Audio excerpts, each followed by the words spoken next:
Becoming Miss America has never been about me. It's always been about the young girl who feels inadequate because of the color of her skin, and the young boy who grows up in a low-income home, because I was both of those growing up. And so to win Miss America would show that your current circumstance and who you are doesn't define you, and it can't keep you from becoming great.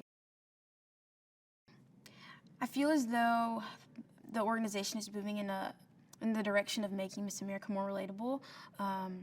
The whole 2.0, the point is to be more casual and more you and more laid back. And so I feel as though that's a good thing, because I want for a young girl or a young boy to feel as though they can relate to who Miss America is. Because if they can't, then there's no connection, and she can't do her job, and there's no power in what she does.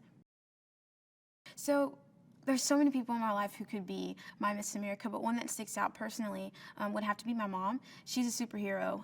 She truly is. She takes care of 4 children, and I don't know how she does it, and she works on top of that. And so when I think of Miss America, I think of a superwoman. I think of someone who's strong and someone who's willing to take on multiple tasks, and my mom is the epitome of that.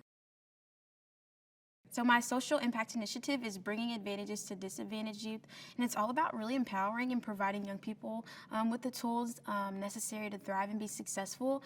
When you look at young people who are not at an advantage, oftentimes they're living in low-income households or a single-parent household, they're minority youth, or a young person growing up within child protective services. And when you look at those young people, there's so many things that are set in place that can keep them from becoming great. And so my mission and my purpose in life is to inspire them and really lift them up and empower them, providing them with as much support that I can.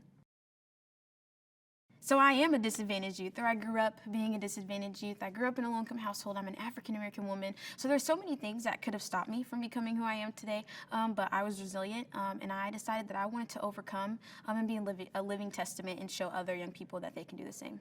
That's awesome. Thanks. Well, one thing that people would be surprised to know about me is that I'm actually writing a book. I don't know if it'll ever get published or not, but that's the goal. So it's a book that's targeted towards middle and high school young women, and it's all about things that I wish I would have known growing up. To win the job of Miss America would mean the entire world, and I don't take that lightly. Just because I know that only one woman can be chosen. So if God felt that that was best for me in my life, I would be like, yes, I'm ready to take on the task, and to know that I have such a huge role would really push me and motivate me to serve as best as I can.